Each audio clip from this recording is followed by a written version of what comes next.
Haryana public service commission के HCS 2019 preliminary examination general study का question paper हम लोग देख रहे हैं। क्वेश्चन पेपर जो होता है वो 1/4 निगेटिव मार्किंग के साथ होता है। टोटल 2 आवर्स समय हमें मिलते हैं और जो क्वेश्चंस होते हैं टोटल 100 होते हैं 100 मार्क्स के। जनरल स्टडी पेपर फर्स्ट का हम लोग क्वेश्चन पेपर देखते हैं। क्वेश्चन नंबर 1 जो है, पेडू, बीवर एंड पेंडू are local names in various parts of India to denote which kind of cultivation? So answer is shifting cultivation के लिए हम लोग इन नामों को जानते हैं। एक दो क्वेश्चन जो है थोड़ा सा इसमें अच्छे से नहीं दिख रहा होगा, लेकिन बाद के जो क्वेश्चंस हैं वो बिल्कुल सही तरीके से देखेंगे। हम लोग डिटेल्स में सबके इसके इंफॉर्मेशंस भी देखते चलेंगे। तो सबसे पहले हम लोगों को ये जो कुछ कल्टिवेशन है उससे रिलेटेड हम इंफॉर्मेशन देखेंगे। देखिए, इसको नोट डाउन करेंगे हम लोग। जो वीवर या इसी को दहिया कहते हैं मध्य प्रदेश में, पोडू या पेंडा इसे आंध्र प्रदेश में कहते हैं, पंबा दाबी या इसी को कोमन कहते हैं या इसी को ब्रिंगा कहते हैं उड़ीसा में, कुमारी जो है वेस्टर्न घाट में कहते हैं इसको, वलरे और वाल्ट्रे जो साउथ ईस्टर्न राजस्थान है अपना वहां पे कहा जाता है, खिल जो हिमालयन बेल्ट है, हिमालयन बेल्ट में जैसे कि अपना उत्तराखंड हो गया या हिमाचल में यदि कोई शिफ्टिंग कल्टीवेशन करता है तो उसे भी हम लोग खिल कहेंगे।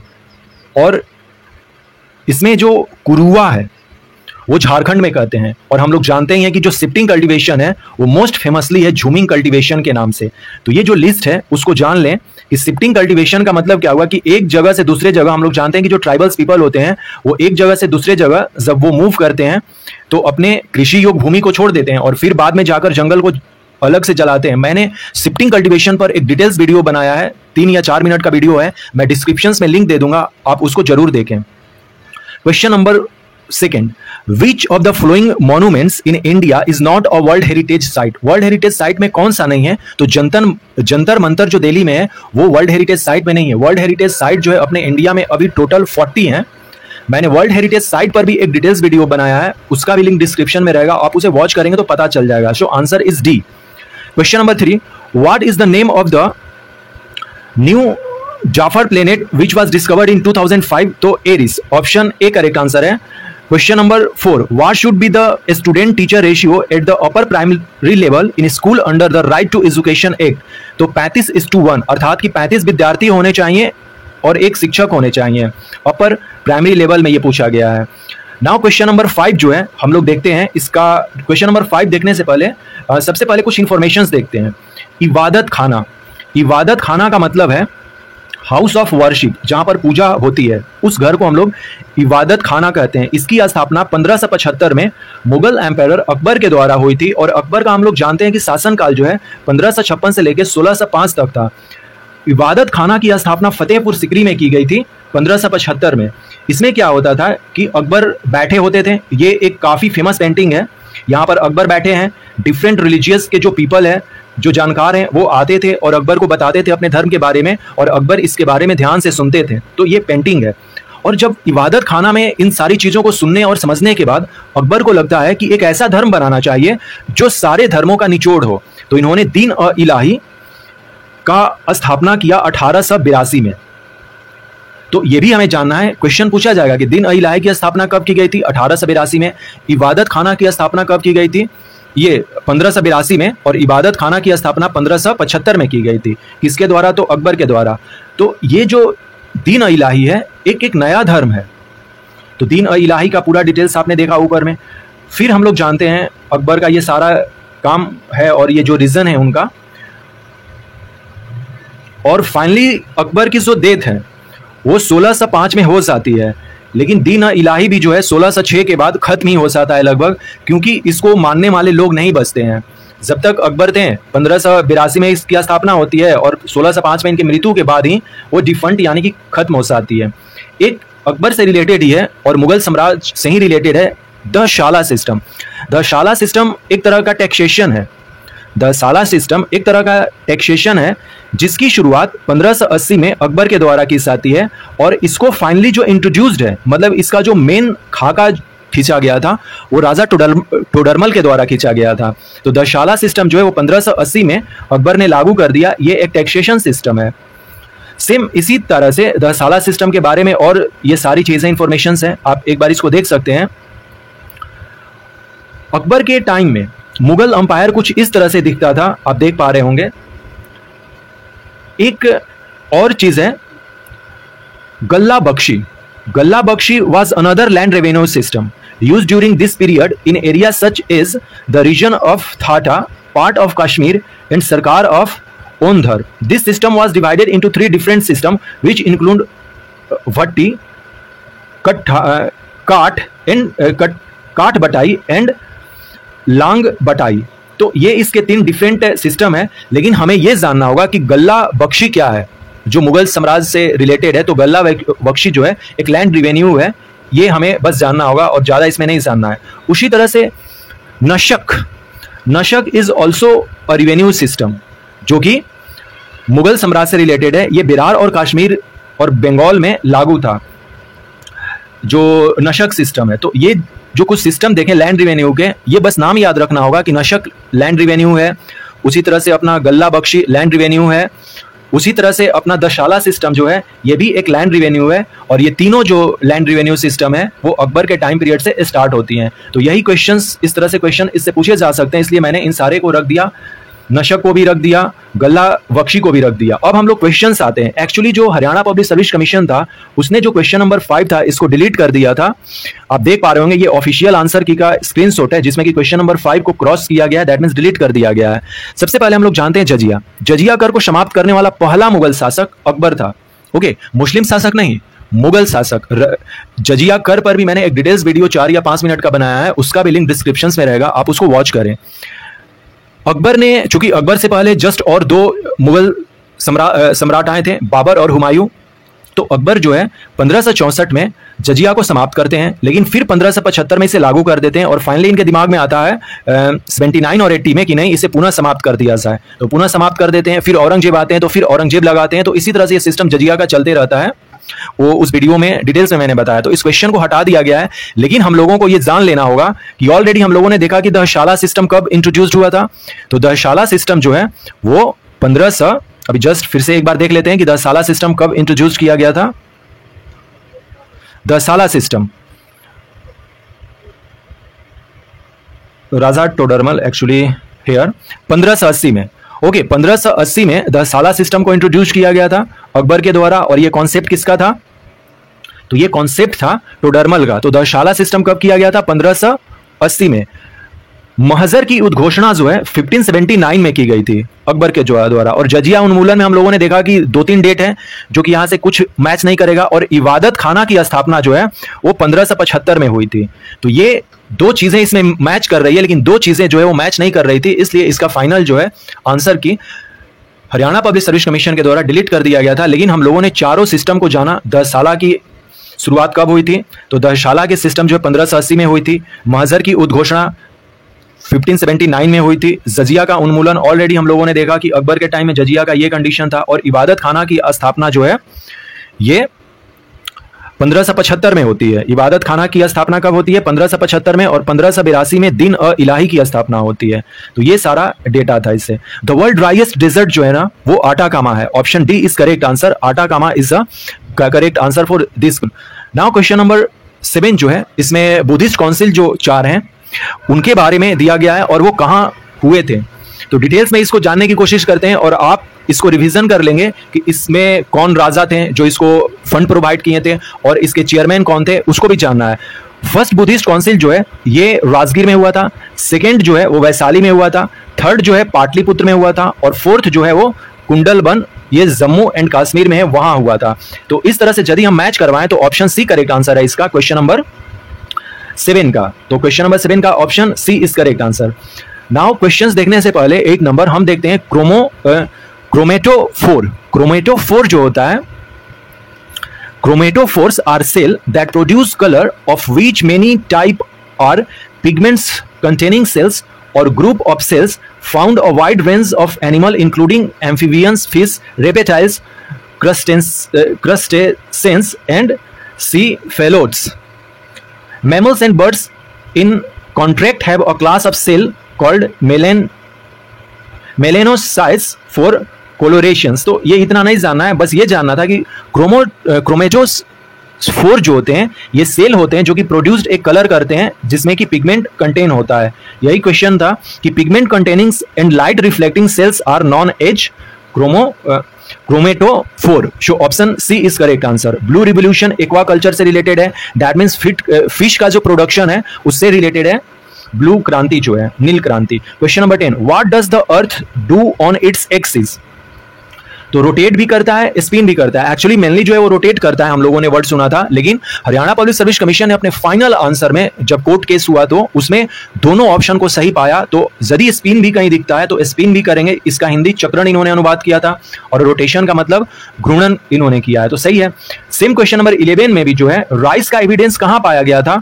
तो रंगपुर तो एक है ही जो फाइनल हम लोग पढ़ते रहते हैं, कलीबंगन में भी था, इसलिए हरियाणा पब्लिक सर्विस कमीशन ने अपने फाइनल आंसर की में कलीबंगन और रंगपुर दोनों को माना था सही। यदि किसी स्टूडेंट ने बी को लगाया था तो भी करेक्ट आंसर होगा और डी को लगाया था तो भी सही होगा। यदि उन्होंने यदि सी और ए को चूज किया था तो उनका फिर क्वेश्चन गलत हो जाएगा और उन्हें निगेटिव मार्किंग दिया गया होगा। सेम क्वेश्चन नंबर 12 में इसमें पूछा गया है कि जियो स्टेशनरी जो सैटेलाइट है वो मेन सी लेवल से, और मेन सी लेवल जो है हम लोग अपना चेन्नई को कंसीडर करके वहां से मेजर करते हैं। सी लेवल का जो सरफेस है वो हम लोग कहां से मेजर करते हैं? चेन्नई से। ये भी फैक्ट आपको जानना है। तो मेन सी लेवल से कितने ऊपर पे जियो स्टेशनरी सैटेलाइट होते हैं? तो मेनली हम लोग जानते हैं कि 36,000 है, लेकिन एग्जैक्ट जो होता है 35,786 है। लेकिन हरियाणा पब्लिक सर्विस कमीशन ने दोनों ऑप्शन को सही माना था, 35,880 और 35,786। तो यदि किसी ने भी ए और सी को कंसीडर किया था तो उनका आंसर सही होगा। इसलिए क्वेश्चन नंबर 12 का वैसे आप याद रखेंगे 35,786, option C is correct answer है, exact. Question number 13, which state of India is larger producer of chillies and turmeric? यानी कि मिर्च और हल्दी के जो उत्पादन है सबसे ज्यादा आंध्र प्रदेश में, ऑप्शन बी करेक्ट आंसर है। इस क्वेश्चन में पूछा गया है कि what did a person get when he was given a jagir by the Mughal empire? Mughal empire में जागीर एक शब्द यूज होता था। यदि मुगल एम्पायर किसी को जागीर देता था तो उसका मतलब होता है कि वो रिवेन्यू असाइनमेंट दिया है। आप हिंदी वाले से बेहतर क्लियर कर पाएंगे हम लोग कि मुगल बादशाह जब एक व्यक्ति को जागीर देता था तो उसे क्या मिलता था? राजस्व के कार्य मिलते थे। उस व्यक्ति को राजस्व के कार्य करने के दायित्व मिल जाते हैं। उससे पहले कुछ इंफॉर्मेशन देखते हैं।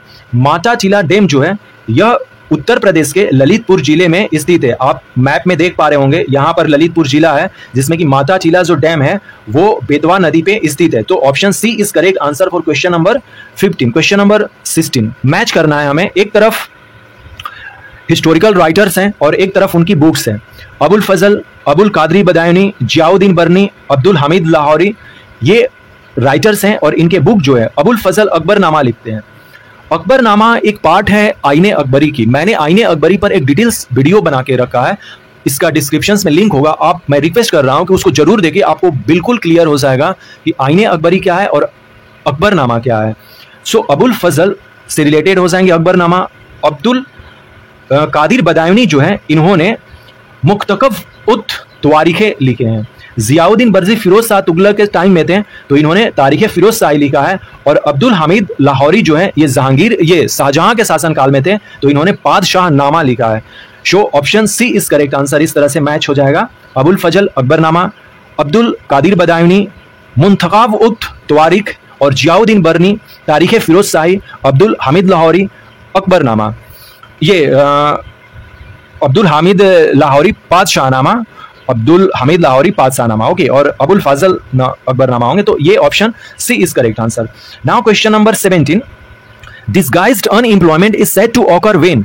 तो डिसगाइज्ड का हिंदी जो होता है वो होता है प्रच्छन्न बेरोजगारी। इसका मतलब होता है कि ज्यादा श्रमिक एक ही व्यवसाय में व्यस्त होते हैं जितना की अपेक्षित रूप से होना चाहिए। देखिए, जैसे हमारे भारतीय कृषि में जो किसान का फैमिली होता है, उस किसान की फैमिली को मान लीजिए कि वो 10 बीघा की जमीन कर रहा है, उसमें 3 लोग काफी हैं 10 बीघा खेती करने के लिए। लेकिन उस 10 बीघे खेती को करने के लिए कम से कम 5 से 6 लोग होंगे। जो रेस्ट जो 2-3 लोग बचे उनकी कोई जरूरत नहीं थी, लेकिन फिर भी वो उस काम में लगे हुए हैं। उनको लग रहा कि वो एम्प्लॉयमेंट में है, लेकिन वो डिसगाइज्ड अनएम्प्लॉयमेंट में आ जाते हैं, प्रच्छन्न बेरोजगारी में आ जाते हैं, ऐसे काम में जहां पर कि किसी की जरूरत नहीं है। वो नहीं भी रहेंगे तो भी वो काम सही से हो जाएगा।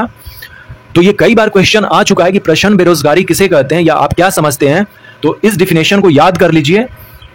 नाउ कुछ डेट्स हैं और उनसे रिलेटेड जो सेलिब्रेशन वाला जो डेट है वो दिया गया, जैसे 15 जनवरी, 30 जनवरी, 15 अप्रैल, ये 15 मार्च और 7 अप्रैल।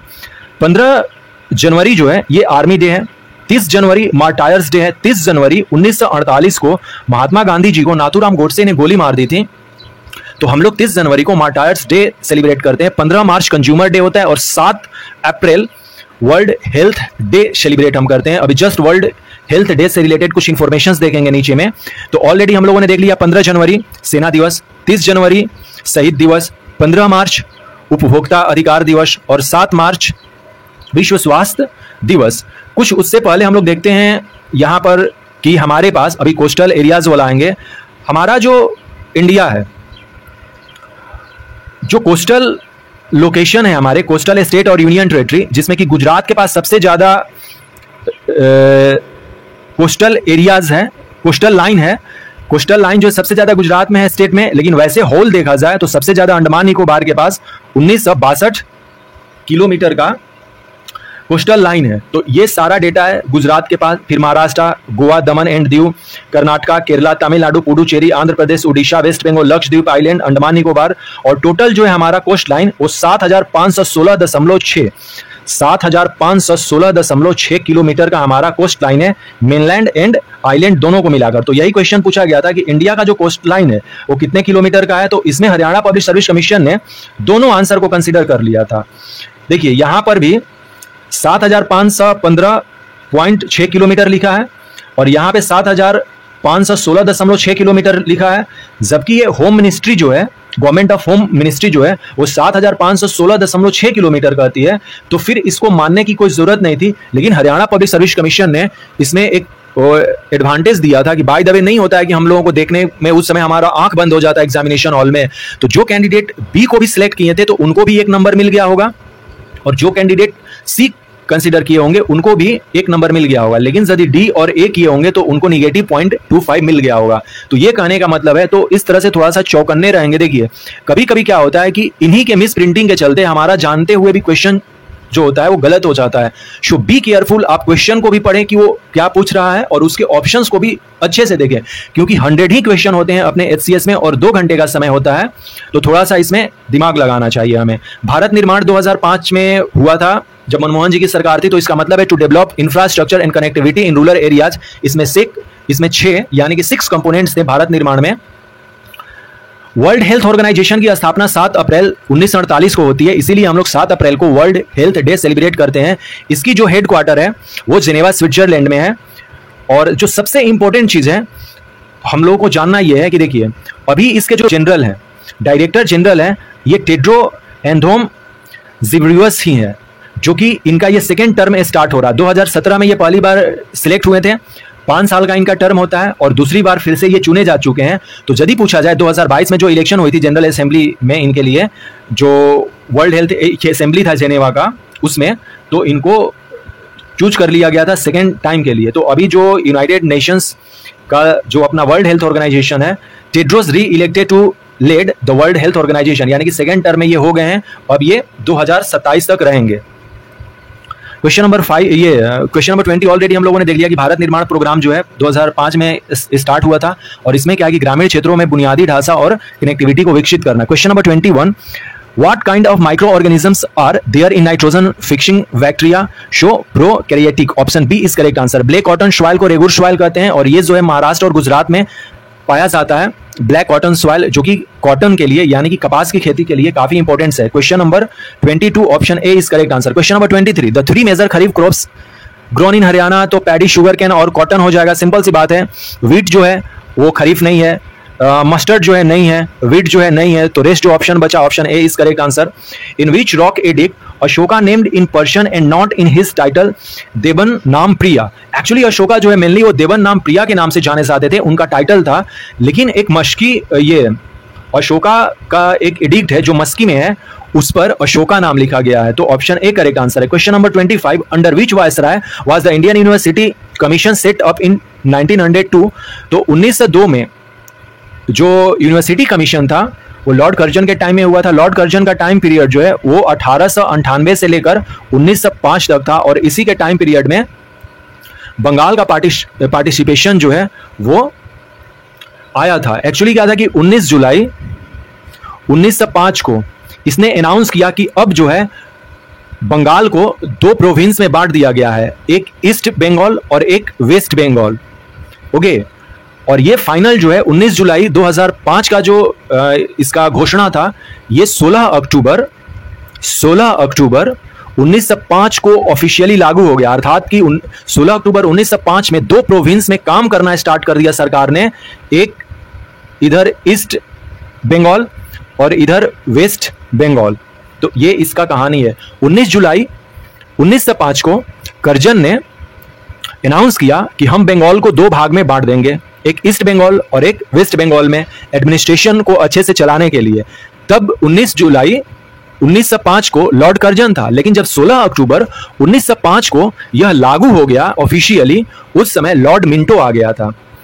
यह है हमारा हरियाणा। हरियाणा को हमने 6 डिवीजन में डिवाइड कर रखा है। नंबर फर्स्ट, ऊपर से यदि हम लोग देखें, ये अपना हरियाणा का प्यारा मैप है। अंबाला, करनाल, हिसार, रोहतक 4 डिवीजन, 5वां गुरुग्राम और छठा अपना फरीदाबाद। और हमारे पास टोटल कितने जिले हैं भाई? 22 जिले हैं। 6 डिवीजन, 22 डिस्ट्रिक्ट्स। अब इनका लिस्ट हमें देखना है। ये 6 हमारे डिवीजन होंगे, अंबाला, करनाल, हिसार, रोहतक, गुरुग्राम एंड फरीदाबाद।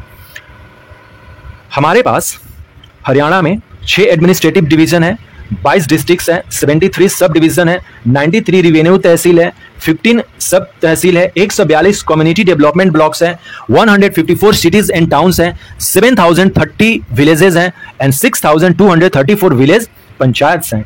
अब हम लोग देखते हैं, अंबाला में हमारे 4 डिस्ट्रिक्ट्स हैं, और वो 4 डिस्ट्रिक्ट कौन है? अंबाला स्वयं, फिर कुरुक्षेत्र, पंचकुला एंड यमुनानगर। फरीदाबाद में 3 है, फरीदाबाद, पलवल और नूह। गुरुग्राम में गुरुग्राम, महेंद्रगढ़ और रेवाड़ी।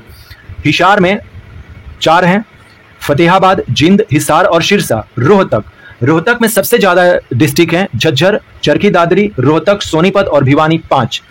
और करनाल में करनाल, पानीपत और कैथल। तो ये अपने 6 डिवीजन 22 डिस्ट्रिक्ट्स के लिस्ट हो गए। पुलिस डिवीजन अलग होता है, और ये हम लोगों ने एडमिनिस्ट्रेटिव डिवीजन देखा, जिसमें कि 6 एडमिनिस्ट्रेटिव डिवीजन है। पुलिस डिवीजन में 2 चीजें हमें करना है। एक है पुलिस कमिश्नरेट, जो कि हरियाणा में टोटल 3 है। एक्चुअली ये जो सबसे बड़ा सिटी होता है, वहां पे कमिश्नरेट की पोस्ट होती है। जैसे दिल्ली एक बड़ा सिटी है, तो वहां पे कमिश्नरेट की पोस्ट है। तो हमारे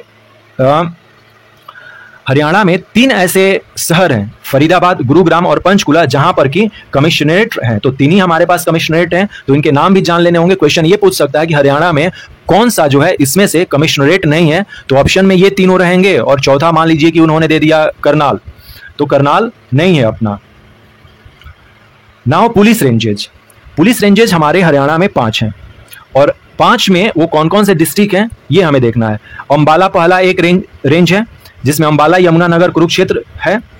और फिर है हिसार में हिसार, हांसी, फतेहाबाद, सिरसा और जिंद है।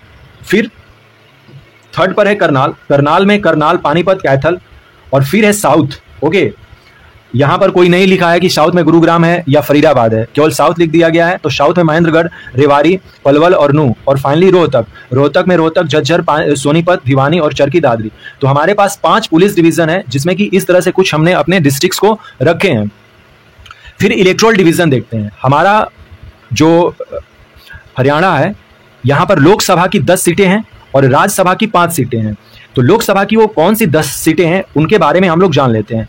तो लोकसभा की जो 10 सीटें हैं वो हैं अंबाला, भिवानी, महेंद्रगढ़, फरीदाबाद, गुरुगांव या गुरुग्राम इसको हम कहेंगे, हिसार, करनाल, कुरुक्षेत्र, रोहतक, सिरसा एंड सोनीपत।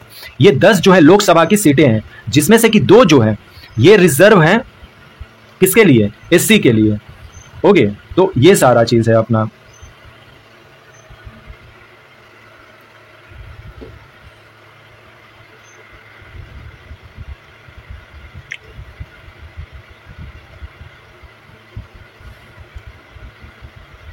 यदि हम देखें तो अपना पहला जो एससी वाला है वो है अंबाला, और दूसरा जो एससी है ये वाला, देखिए इसको, ये जो है ये अंबाला है और ये जो है अपना सिरसा है। तो 2 एससी के लिए रिजर्व है, अंबाला और सिरसा। ये हमें जानना होगा इसमें। फिर है विधानसभा। हमारे विधानसभा में टोटल 90 सीट्स हैं और हम लोग जानते हैं कि हम लोग बाई कैमरल्स नहीं है, इसलिए यहाँ पे काउंसिल नहीं है। सो लेजिस्लेटिव असेंबली में टोटल 90 सीटें हैं, जिसमें से कि 17 जो सीटें हैं वो एससी कैंडिडेट्स के लिए रिजर्व्ड हैं, यानी कि शेड्यूल कास्ट के लिए वो रिजर्व है। ये भी हमें पता है कि जो हमारा हरियाणा है यहाँ पर ST population as a census के तौर पे नहीं गिनी जाती है। तो कई बार ये क्वेश्चन पूछा जाता है कि कौन से वो स्टेट हैं जिनमें एसटी पॉपुलेशन नहीं है, तो एक तो अपना हरियाणा और दूसरा पंजाब भी जो है वहां पर एसटी नहीं है। हमारे हरियाणा में शेड्यूल कास्ट हैं जिनको कि हमारे जो विधानसभा है उसमें 17 सीटें रिजर्व हैं 90 सीटों में, और लोकसभा में 10 सीटों में 2 सीटें रिजर्व हैं, और राज्यसभा में कोई रिजर्वेशन का प्रावधान नहीं होता है एससी या एसटी का। तो राज्यसभा में हमारे पास टोटल 5 सीटें हैं। तो ऑलरेडी हम लोगों ने देख लिया कि हरियाणा में कितने जिले, उपखंड और तहसील हैं। तो हमारे हरियाणा में टोटल 22 जिले हैं, 73 उपखंड है और 93 तहसील है, जो कि 6 डिवीजन में डिवाइड है। क्वेश्चन नंबर 27, हरियाणा के कितने प्रतिशत भाग को वन आच्छादन के अंतर्गत आधिकारिक रूप से मान्यता प्राप्त है? तो ऑप्शन बी इसका सही answer Haryana public service commission ने दिया था 3.59%। तो इसे देख लेना होगा। Question number 28, Pradhan Mantri Jan Dhan Yojana launched on 2014 was designed to promote financial inclusion के लिए ये था। ऑप्शन ए करेक्ट आंसर है। नाउ क्वेश्चन नंबर 25 हम लोगों को देखना है। इधर ग्रेट किंग्स के नाम है और यहां पर उनकी डायनेस्टी है। जैसे राजेंद्र जो है, राजेंद्र प्रथम के बारे में कहा जा रहा, तो राजेंद्र जो है ये चोला डायनेस्टी के हैं। फिर कह रहा महेंद्र बर्मन ये पल्लव के हैं। अमोघ वर्ष जो है ये राष्ट्रकूटा से हैं, और विष्णुवर्धन जो है ये होयसला किंगडम या होयसला डायनेस्टी से हैं। तो ये इस तरह से मैचिंग कर देंगे हम लोग, तो ऑप्शन ए करेक्ट आंसर हो जाएगा। इनके बारे में डिटेल्स में हम लोग जानने की कोशिश करते हैं, खासकर चोल डायनेस्टी में। ये जो है राजेंद्र फर्स्ट जो है उनका ये लोकेशन है कि ये कहां कहां पर बैठे, ये मतलब इनकी कहां कहां तक टेरिटरीज थी। ये फाइनल जो दिख रहा ये चोला डायनेस्टी का मेन टेरिटरीज थी जहां पर ये राज करते थे। राजेंद्र फर्स्ट तो यहां तक चले आए थे, गंगा प्लेन तक, ये गंगा नदी तक चले आए थे। और हम लोग जानते हैं कि ये लोग नेवी में काफी उच्च कोटि के नेवी इन्होंने रखी थी। तो ये आप देख पा रहे होंगे इंडोनेशिया से लेके मलेशिया वगैरह सब पर इनकी कब्जा थी, यहां तक इनकी इन्फ्लुएंस थी, ट्रेड होती थी पूरे जो साउथ ईस्ट एशिया है वहां पर। तो ये कुछ रूट है। एक क्वेश्चन बार बार पूछा जाता है कि greatest ruler of Chola dynasty, तो इसका सही आंसर होगा रजा राजा चोला फर्स्ट। कई बार ऑप्शन में क्या होता है कि कैंडिडेट्स इसमें गड़बड़ कर देते हैं, रजा राजा और राजेंद्र फर्स्ट दिया रहता है, तो वो क्या करते हैं कि राजेंद्र फर्स्ट को लगा लेते हैं। तो यदि ऑप्शन में दोनों है रजा राजा और राजेंद्र, तो हमें रजा राजा को चूज करना है, और यदि ऑप्शन में रजा राजा नहीं है तो राजेंद्र फर्स्ट, तो सिंपल सी बात है चूज कर लेना है। क्योंकि रजा राजा चोलाज होते ना, इनके टाइम पीरियड पर ही जो एकदम पीक होता है वो वहां पहुंच गया था चोला डायनेस्टी, और रजा राजा 1 के पुत्र थे राजेंद्र चोल। तो इस क्वेश्चन को समझना है, यदि पूछे कि सबसे महानतम शासक कौन थे चोल वंश के, तो वो रजा राजा 1 होंगे, उसके बाद राजेंद्र 1 आएंगे। लेकिन यदि ऑप्शन में दोनों है, राजा राजा भी है और राजेंद्र फर्स्ट भी है, तो आंख बंद करके आप रजा राजा को आप टिक कर लें।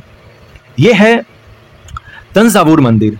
गंगाईकोंड चोलपुरम टेम्पल जो है, ये कई बार क्वेश्चन पूछा गया है कि गंगाईकोंड चोलपुरम टेम्पल जो है ये राजेंद्र फर्स्ट ने बनाया था, और तंजावुर जो टेम्पल है इसकी जो स्थापना थी, ये Thanjavur big temple build by Raja राजा।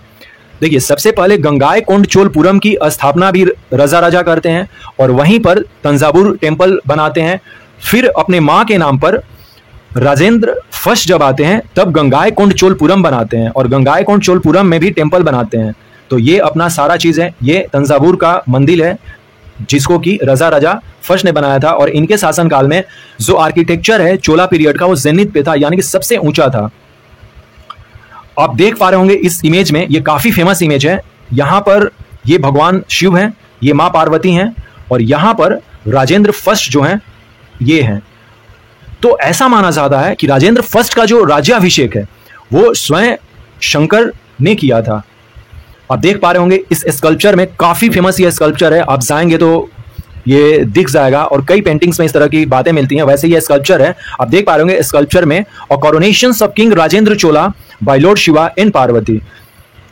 हम लोगों ने देखा कि राजेंद्र 1 जो है वो रजा राजा के बेटा है। इनका जो टाइम पीरियड है वो स्टार्ट होता है 1014 से 1044 तक, और इससे पहले रजा राजा 1 थे।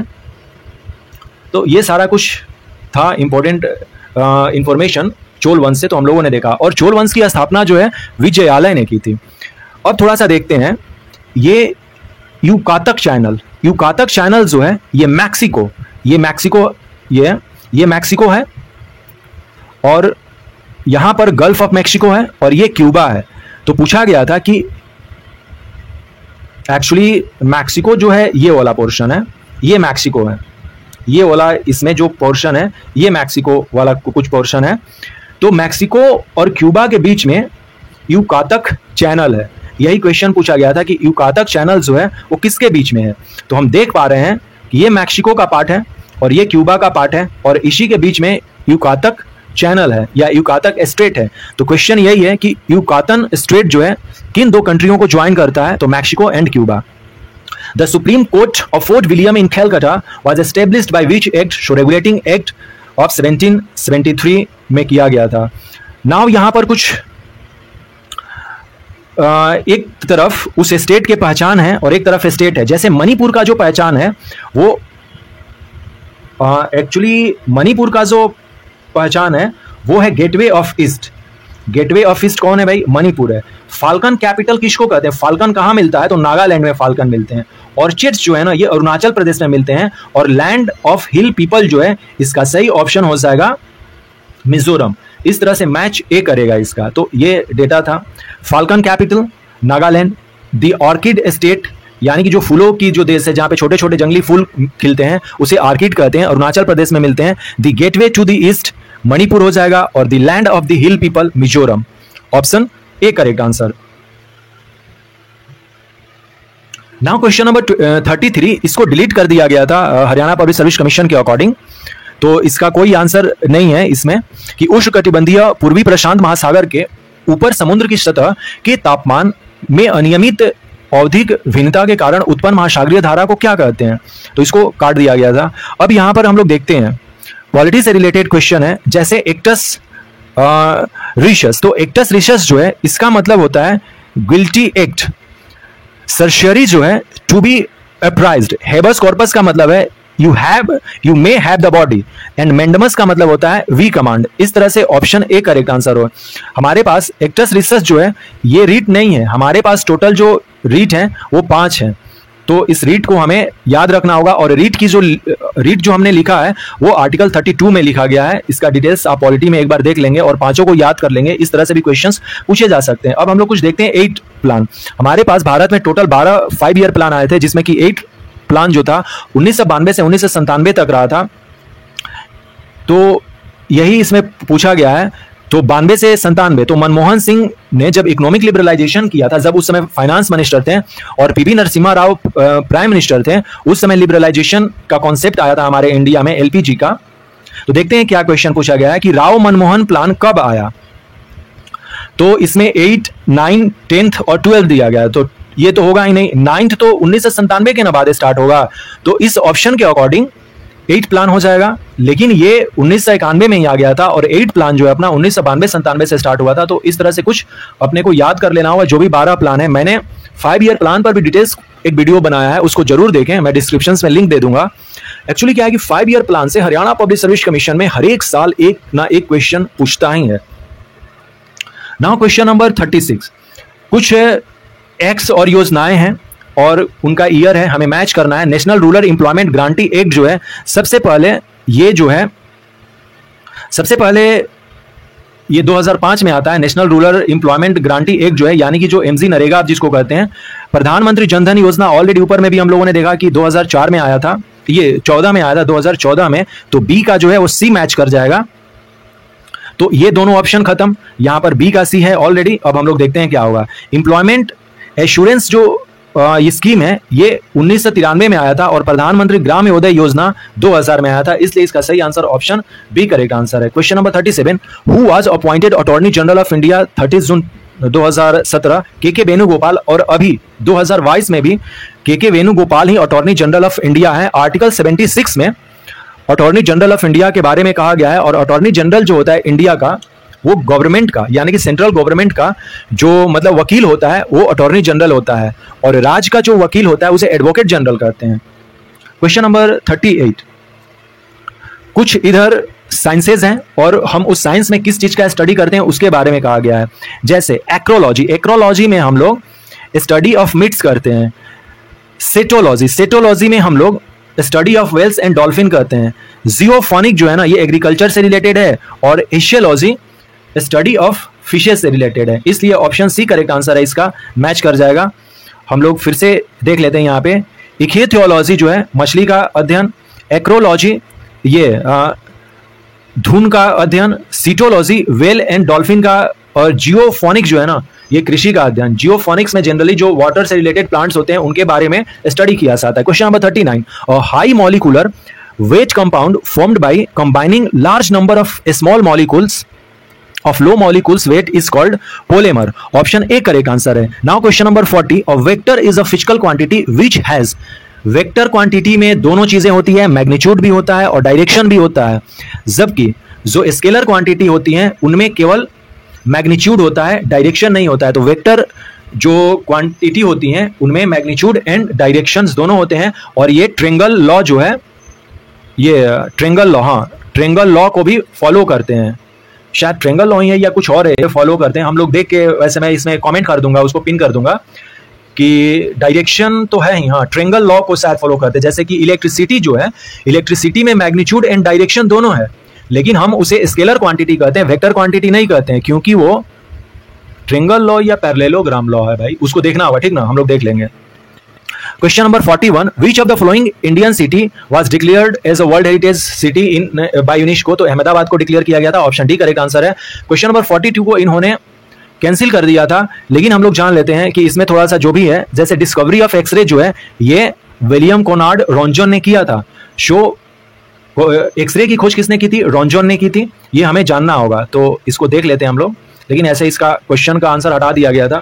तो कुछ जो साइंटिस्ट हैं मेजर जैसे रदरफोर्ड हो गए, लुइस पास्चर हो गए, विलियम कोनार्ड हो गए, जॉन डाल्टन हो गए, फिर से हमारे जो ये चार्ल्स डार्विन है, ओके बोर हैं, फिर से बोर है, रदरफोर्ड का नाम हमने लिया, फ्लेमिंग है, इसी तरह से जो भी साइंटिस्ट हैं मेजर जैसे रॉबर्ट हुक हैं, इनका नाम हमें जानना होगा, और इनसे जुड़ी जो है इन्होंने मेन डिस्कवरी क्या की थी उसको जानना होगा। इस तरह से क्वेश्चन पूछे जा सकते हैं। Question number 43, why is radio carbon dating not good for material more than 30,000 year old?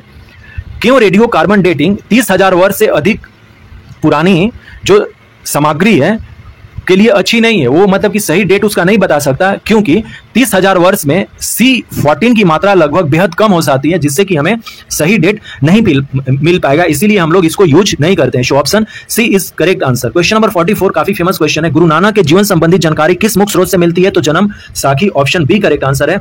Now question number 45, एक तरफ हमारे हरियाणा के जनपद हैं रोहतक, जिंद, कुरुक्षेत्र और पलवल, 22 जिलों में से 4 जिलों का नाम दे दिया है। अब हमें देखना है कि शेख चिल्ली का जो टूम्ब है वो किस में है? तो शेख चिल्ली का जो टूम्ब है वो कुरुक्षेत्र में है। टेम्पल कॉल्ड पंचावती, तो पंचावती जो टेम्पल है वो किस जिले से रिलेटेड है? तो पलवल में है, पंचावती पलवल, ओके।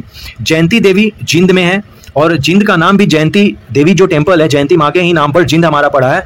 और एंशियंट टाउन ऑफ खोखराखोट, तो खोखराखोट जो है ये रोहतक से है।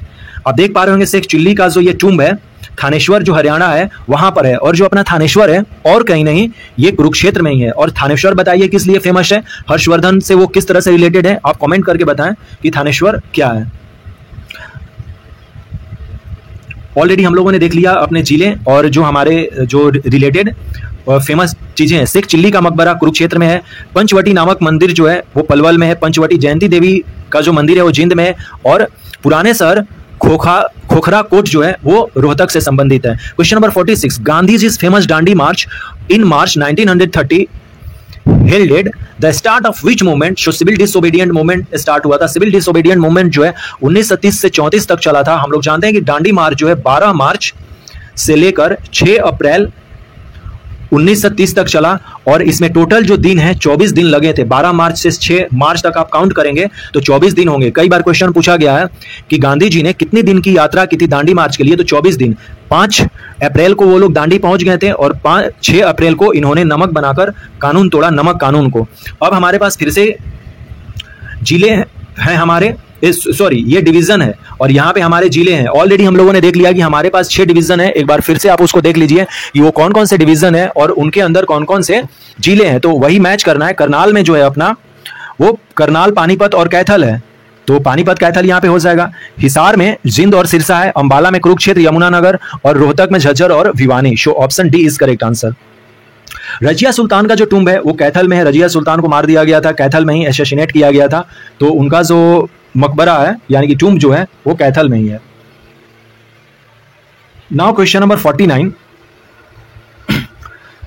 जो सेक्रेटरी हैं जनरल, ये most of the secretary, name of the secretary of the general of the United nation given in column 1 and column 2 में वो किस देश से रिलेटेड है। तो 8 या 9 जो अभी तक हुए हैं सेक्रेटरी जनरल, जैसे अभी जो है पोर्टुगल के जो हैं क्या नाम है इनका, एंटोनियो गुटेरेस। तो हाँ, एंटोनियो गुटेरेस हैं, तो ये पोर्टुगल के हैं, अभी भी हैं, ये सेकेंड टर्म में स्टार्ट कर चुके हैं। तो बान की मून घाना से थे, कोफी अन्नान ये कोफी अन्नान घाना से हो जाएंगे, बान की मून साउथ कोरिया और ट्रेगवी लिक्स जो हैं ये नॉर्वे से हो जाएंगे, ये शायद पहले थे। ओके, तो यही हमें देखना था कि जो जनरल सेक्रेटरी हैं यूनाइटेड नेशंस के वो कौन कौन से हैं और वो किस देश से रिलेटेड हैं। Question number 50, the central nodal agency for implementing prime support operation of commercial crop show NAFED, option D correct answer है। क्वेश्चन नंबर 51 को इससे हटा दिया गया था, इसलिए हटा दिया गया था हरियाणा पब्लिक सर्विस कमीशन के बारे में, क्योंकि क्वेश्चन में पूछा गया था, क्वेश्चन पहले देखते हैं कि when was the national commission for schedule caste and schedule tribes bifurcated into the national commission for schedule caste and national commission for schedule tribes. पहले क्या था 2003 से पहले कि शेड्यूल कास्ट और शेड्यूल ट्राइब्स का एक ही कमीशन था, लेकिन 2003 के एक्ट के द्वारा इसे बाइफर्केट कर दिया गया और यहां पर जो चारों डेट दिए गए इससे नहीं मिल रहा था, इसलिए इसको डिलीट कर दिया गया। आप देखते हैं क्या है इसका मेन डेटा, देखिए यहां पर जो इंफॉर्मेशन है हमारे पास वो है national commission for schedule tribes is an Indian constitutional body, क्योंकि ये एक्ट के द्वारा हमने 89th कॉन्स्टिट्यूशनल अमेंडमेंट एक्ट करके इसे कॉन्स्टिट्यूशन का हमने कॉन्स्टिट्यूशनल बॉडी बना दिया। National commission for schedule tribes okay, ये फॉर्म्ड जो है 19 फरवरी 2004 को हुआ था। ओके, बाइफर्केटेड ये कब हुए थे, 19 फरवरी 2004 को, तो 19 फरवरी 2004 कहीं है ही नहीं, इसलिए हमारा ऑप्शन जो था इसमें कोई नहीं सही होता, इसलिए हरियाणा पब्लिक सर्विस कमीशन ने इस क्वेश्चन को डिलीट कर दिया था, तो ये इसका सारा चीज है। Now question number 52, in a tragedy caused by drinking spurious liquor, the active agent causing such tragedy is methyl alcohol. जो दारू पीकर यानी कि जो नशीली शराबें होती है ना, उसको पीकर आपने देखा होगा कई बार कि लोग मारे जाते हैं, वो कौन सा एजेंट होता है जो कि लोगों को मार देता है, वो मिथाइल अल्कोहल होता है। Option A correct answer. Question number 53 को फिर से इसे कट कर दिया गया है कि मेटल रोड्स इन हरियाणा में कितने हैं, तो हरियाणा पब्लिक सर्विस कमीशन को पता नहीं कि कितने हमारे पास मेटल रोड्स है, क्योंकि ये बढ़ते रहते हैं, इसका एग्जैक्ट डेटा नहीं दिया जा सकता है, शो इसका कोई आंसर नहीं है। Question number 54, which of the following is not the concurrent list of the Indian constitution, show D public order जो है ये स्टेट का है। पब्लिक ऑर्डर में पुलिस आ जाती है। हमारे पास हम लोग जानते हैं कि टोटल 12 शेड्यूल है। ओके, 12 शेड्यूल में जो 7वां नंबर का शेड्यूल है उसमें हम लोगों ने लिस्ट के बारे में बात की है। हमारे पास 3 लिस्ट है, एक है सेंट्रल लिस्ट, स्टेट लिस्ट और concurrent list. Question number 55, the Poona Sarvajanik Sabha was established by MG Ranade and GV Joshi on 2 April 1870। Option A correct answer. इसमें पूछा गया है कि पूना सार्वजनिक सभा की स्थापना कब हुई थी, तो 2 अप्रैल 1870 और किसके द्वारा हुई थी यदि पूछे तो MG Ranade and GV Joshi. Question number 56, which of the following aspects of the revolt of 1857 is not correct. Not correct पूछा गया है, तो इसमें हरियाणा पब्लिक सर्विस कमीशन ने दोनों ऑप्शन को चूज कर लिया था। It was enthusiastically supported by the educated elite everywhere. पढ़े लिखे लोग तो इन सारी चीजों से दूर ही रहते हैं, तो बिल्कुल ये नहीं होने वाला है, यानी कि ये बिल्कुल गलत है स्टेटमेंट। एलीट लोगों ने सपोर्ट नहीं किया था, एलीट लोगों ने तो ये कह रहे थे ना कि ये क्या पागल की तरह कर रहा है सब, मतलब एलीट लोगों का यही सोच ही रहता है। It was limited only in northern India, no, ऐसा हम कैसे कर सकते हैं केवल नॉर्दर्न इंडिया में ही लिमिटेड था ये, और वो भी ओनली, तो ये दोनों स्टेटमेंट गलत है। इसलिए यदि किसी ने भी दोनों स्टेटमेंट में से कोई स्टेटमेंट चूज किया होगा तो उसका आंसर सही हो जाएगा, लेकिन ये सही है कि it had a diverse social participation. Yes, Hindu से लेकर मुस्लिम्स जो भी थे, हमारे सिख से लेकर जितने सारे लोग थे, उन सब ने इसमें पार्टिसिपेट किया और ये एक यूनिटी का साइन बन गया था हमारे डाइवर्स कल्चर का, और it was a great symbol of communal unity. Communal unity का मतलब हुआ हिंदू मुस्लिम सिख सब लोग एक साथ मिल गए और हम लोगों ने 1857 की क्रांति की। Question number 57, which of the following was the name given to village assembly, Haryana public service commission ने विलेज असेंबली सभा और उर दोनों को माना है, लेकिन जनरली हम लोग उर को कंसीडर करते हैं। शो इसका सही answer ur and sabha both are correct answer. WTO का फॉर्मेशन जो है 1 जनवरी 1995 को हुआ था और WTO की जो हेडक्वार्टर है वो जिनेवा स्विट्जरलैंड में है। So option B correct answer. Question number 59 articles के बारे में है और इससे रिलेटेड जो चीजें हैं वो आर्टिकल 153 करता है मैंडेट्स ऑफिस ऑफ गवर्नर, 54 करता है specific executive authority of governor और आर्टिकल 155 करता है appointment of governor by the president and article 156 करता है specific terms of the governor. So option B is correct answer.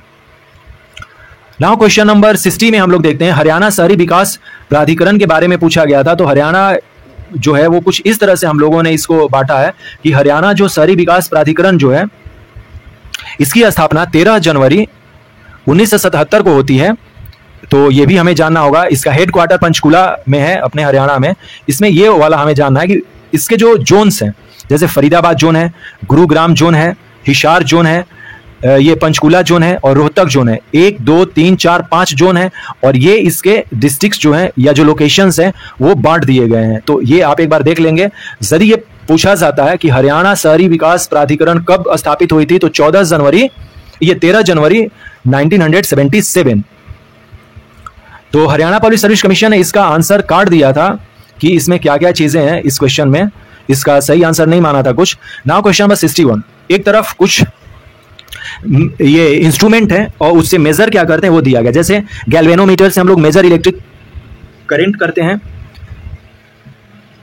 Galvanometer से हम लोग मेजर इलेक्ट्रिक करंट करते हैं, हाइग्रोमीटर से ह्यूमिडिटी मेजर करते हैं, मैनोमीटर से प्रेशर मेजर करते हैं और फाइनल जो है अपना टोनोमीटर से हम लोग internal pressure of the eye measure करते हैं। So option B is correct answer.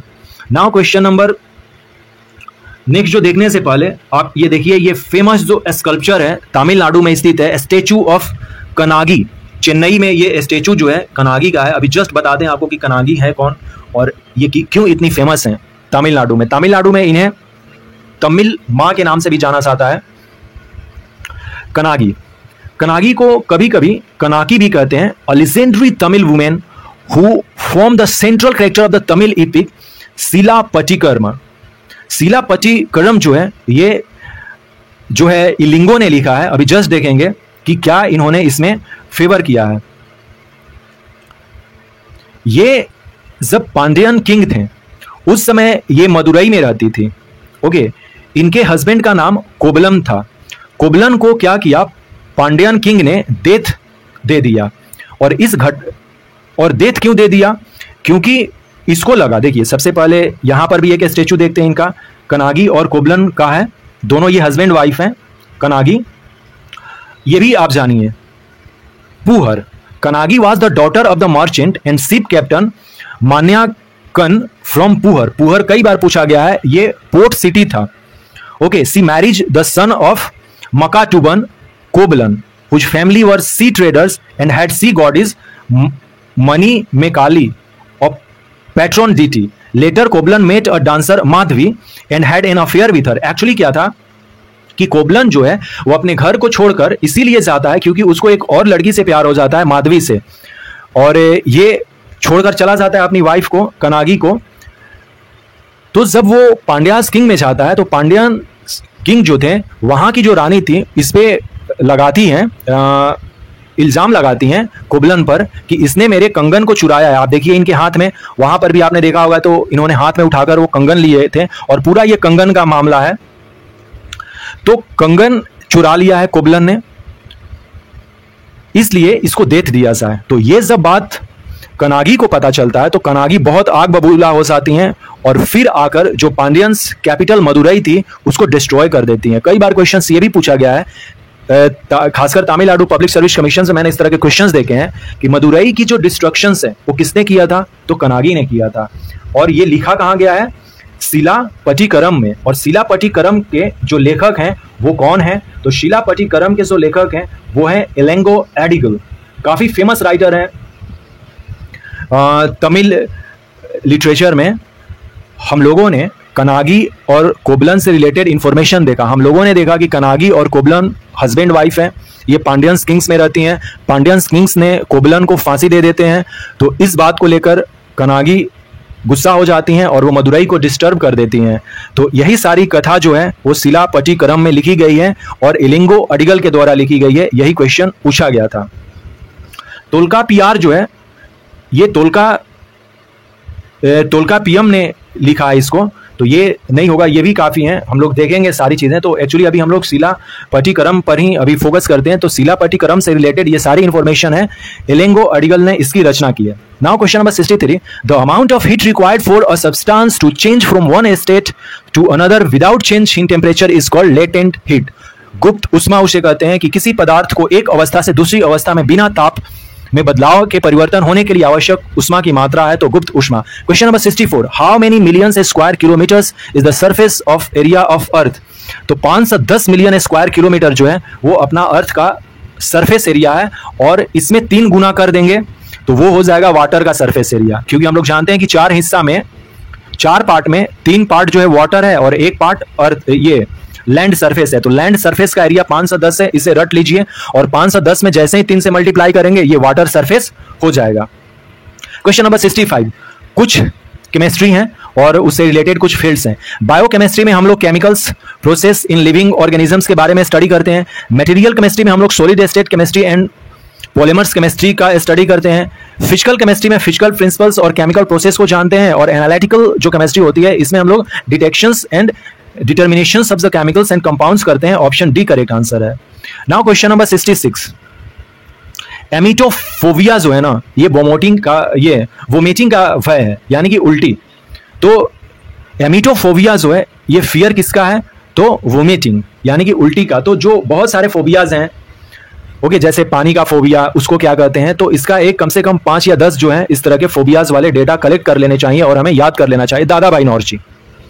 Dadabhai Naoroji को grand old man of India कहते हैं। इन्होंने ड्रेन ऑफ वेल्थ थ्योरी जो है की बात की है अपने पुस्तक poverty and un British rule in India 1866 में। इस बुक को लिखा गया था, जिसमें कि इन्होंने एक थ्योरी दिया था कि कैसे अंग्रेज हमारे धन को ले जाकर ड्रेन कर रहे हैं हमारे यहाँ से, मतलब कि यहाँ से ले जाकर इंग्लैंड ले जा रहे हैं, उसी को हम लोग ड्रेन ऑफ वेल्थ कहते हैं।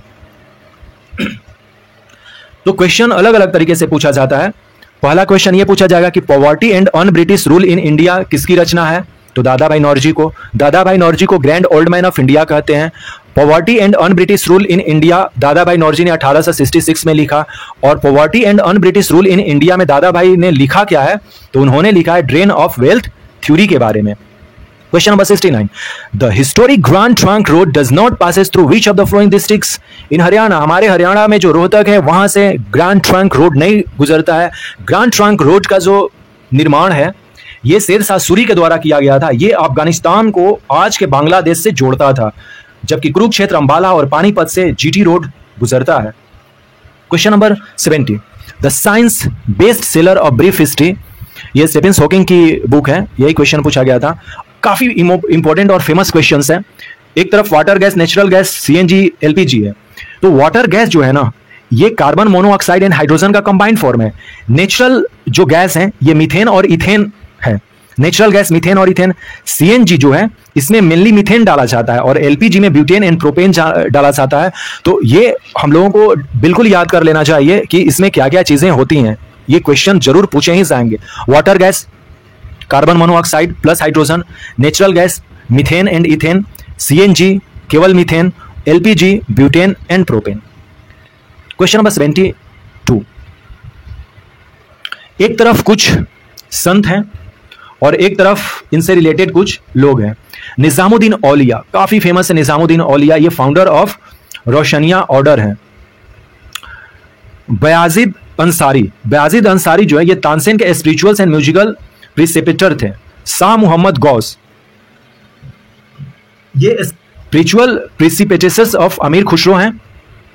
और नसीरुद्दीन नूरानी जो हैं, सॉरी इसमें एक्चुअली गलत हो गया ये भाई। निजामुद्दीन औलिया जो है ये अमीर खुसरो से रिलेटेड है, सॉरी अमीर खुसरो के ये मतलब कि एक तरह के गुरु माने जाएंगे निजामुद्दीन औलिया। अमीर खुसरो ये बायजीद अंसारी जो हैं ये फाउंडर ऑफ रोशनिया ऑर्डर हो जाएंगे, और निजामुद्दीन औलिया जो है ये चिश्ती ऑर्डर से रिलेटेड है, ये हम लोगों को पता है।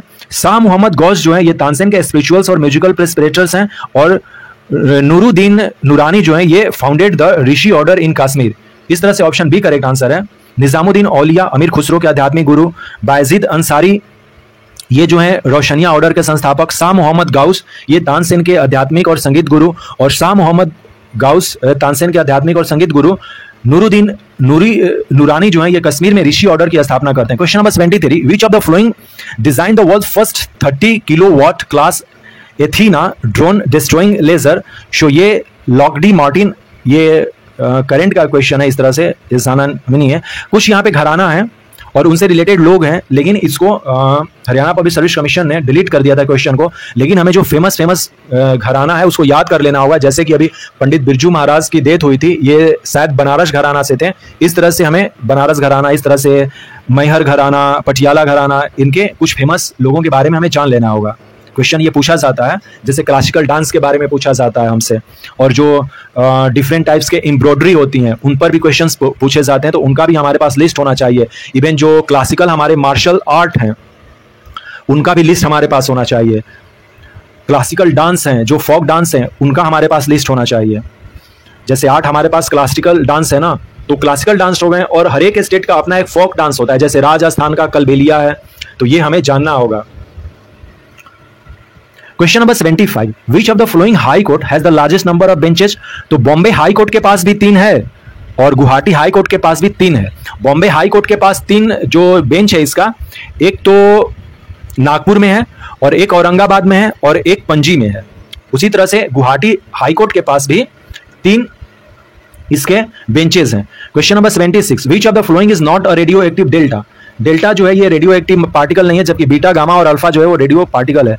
कथकली केरला का है, तो इस तरह से कथकली हमारा जो है ये क्लासिकल डांस है। 8 क्लासिकल डांस है, 8 क्लासिकल डांस का आप लिस्ट कर लें, हर एक बार ये क्वेश्चन पूछा ही जाता है। क्वेश्चन नंबर 78, सुल्तान मोहम्मद बिन तुगलक किस जैन विद्वान से परामर्श लेते और सम्मान देते थे। तो Jin Prabhasuri, option A correct answer. Jallianwala Bagh massacre जो है नरसंहार कब हुआ था, 13 अप्रैल 1919। छोटू राम जो है अपने वो किस कॉलेज में से ग्रेजुएशन किए थे, तो इन्होंने संत स्टीफेंस कॉलेज जो है वहां से ये ग्रेजुएशन किए थे। क्वेश्चन नंबर 81, 6 तरह का फिलोसफी है हमारे पास। सांख्य को चलाने वाले जो लोग हैं इनका नाम है कपिल, योग को चलाने वाले पतंजलि, न्याय को गौतम और मीमांसा को जैमिनी। तो और जो 2 रेस्ट बचे उनका भी आप लिस्ट तैयार कर लें, इस तरह से क्वेश्चन पूछा जा सकता है। Question number 82, Gita Gopinath the IMF से रिलेटेड है, अब ये हट गई है। करंट का क्वेश्चन था, एंटी टैंक जो मिसाइल है जिसको कि DRDO ने बनाया है, एंटी टैंक मिसाइल हमारा नाग है। Palaeontology, study of plants and animal fossils, जीवाश्म विज्ञान अध्ययन करता है तो पशु और ये पौधे और जीव जंतुओं को। तो मान लीजिए कि इंग्लिश नहीं समझ में आ रहा, तो यहाँ पे हिंदी वाला देखकर हम लगा सकते थे। जीवाश्म, चट्टान में जीवाश्म की कोई बात ही नहीं है, वायुमंडल में ही नहीं, ज्वालामुखी में है ही नहीं जीवाश्म, तो पौधे और पशु जीवाश्म का अध्ययन करने के लिए हम लोग जीवाश्म विज्ञान करते हैं। Question number 85, national institute of nutrition located Hyderabad, option D correct answer. Question number 86 कह रहा है कि यदि RBI वैधानिक तरलता अनुपात को 50 आधार अंक से कम करता है तब अनुसूचित वाणिज्यिक बैंक अपनी ऋण दरों में कटौती करेंगे। ओके, तो ये क्वेश्चन था। Question number 87, according to the constitution और new all India service can be instituted with the initiative taken by. Rajya Sabha का इसमें अल्टीमेट अथॉरिटी है कि वो ऑल इंडिया सर्विसेज क्रिएट कर सकता है। यही एक जो सर्विस है या यही एक अमेंडमेंट है जिसको कि राज्यसभा एक्सक्लूसिवली राइट रखता है। तो ऑल इंडिया यानी कि अखिल भारतीय सेवा की शुरुआत की जा सकती है राज्यसभा द्वारा, option B correct answer. Question number 88, Janaki Ammal जो है ये फर्स्ट इंडियन वीमेन है जिनको कि PhD की ऑनरी जो उपाधि है वो मिली थी यूनिवर्सिटी ऑफ मिशिगन से, किस सब्जेक्ट में, तो बॉटनी के इन्हें मिली थी। जानकी अमाल मिशिगन विश्वविद्यालय से PhD एवं मानद DSc की उपाधि हासिल करने वाली पहली भारतीय महिला थी। यह उपाधि उनको किस विषय में मिली थी, तो वनस्पति विज्ञान।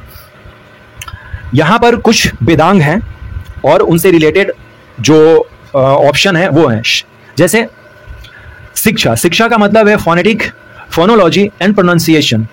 कल्प का मतलब है रिचुअल इंस्ट्रक्शंस। व्याकरण का मतलब grammar and linguistic analysis. And निकृत का मतलब है etymology and meaning of words. So option C correct answer हो जाएगा। ये डिटेल्स में कर लें। Question number 90, the union legislature can legislate on a subject include in the state list only when. इसमें दोनों ऑप्शंस कंसीडर किया गया था हरियाणा पब्लिक सर्विस कमीशन के द्वारा। ऑप्शन बी और option D both are correct. The Rajya Sabha passes a resolution to this effect, और option D there is a national emergency. Question number 90 का इन्होंने डिलीट कर दिया था, लेकिन हमें यह जानना होगा। देखिए, सिविल डिसोबीडिएंट मूवमेंट जो है कब होता है? सिविल डिसोबीडिएंट मूवमेंट 1930 से 34 तक था। ये पूर्ण स्वराज की जो घोषणा है 1929 में होती है। जो लाहौर सेशन है वहां पर पार्टीशन ऑफ बंगाल 1905 में होता है, और चंपारण सत्याग्रह 1917 में होता है। तो चंपारण सत्याग्रह का भी कहीं ऑप्शन नहीं है। 1924 का कोई है ही नहीं हमारे पास। 1930 का है सिविल डिसोबीडिएंट, और पार्टीशन ऑफ बंगाल का 1905 है। तो ये दोनों ऑप्शन जो गलत थे, इसलिए इसका हरियाणा पब्लिक सर्विस कमीशन ने फाइनली डिलीट कर दिया था। Question number 92, Newton's first law of motion is also known as principle of inertia. Option A correct answer.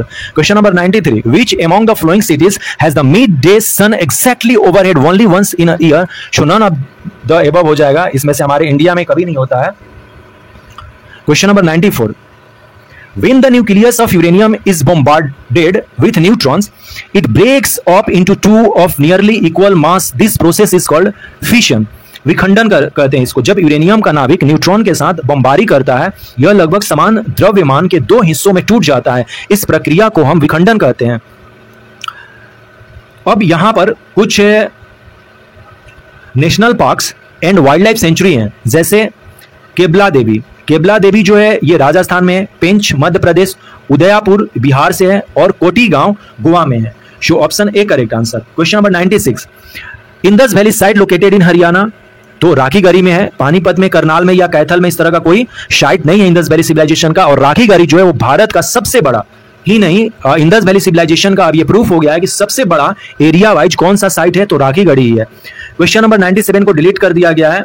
इसमें पूछा गया था emblem of the India prohibitions of improper use act was implemented in the year.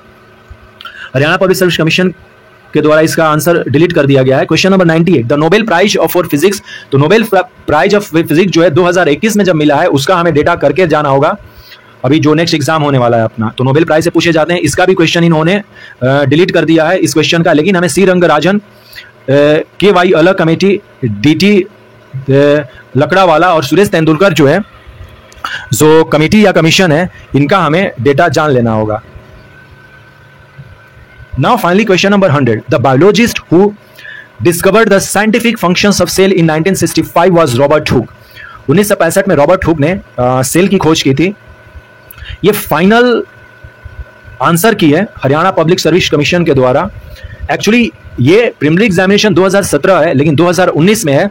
तो Haryana public service commission के main site पर भी 2019 ही लिखा रहता है, कई बार आप देखेंगे तो इससे कंफ्यूज नहीं होना है। ये फाइनल आंसर की है इन्होंने जो दिया था सीरीज ए का। तो हम लोगों ने total 100 questions Haryana public service commission की देखी, जो Haryana public service commission HCS preliminary examination 2019 का यह क्वेश्चन पेपर था। 100 क्वेश्चंस। आई होप शो कि आपको ये वीडियो काफी इंफॉर्मेटिव लगी होगी। So thanks and take care.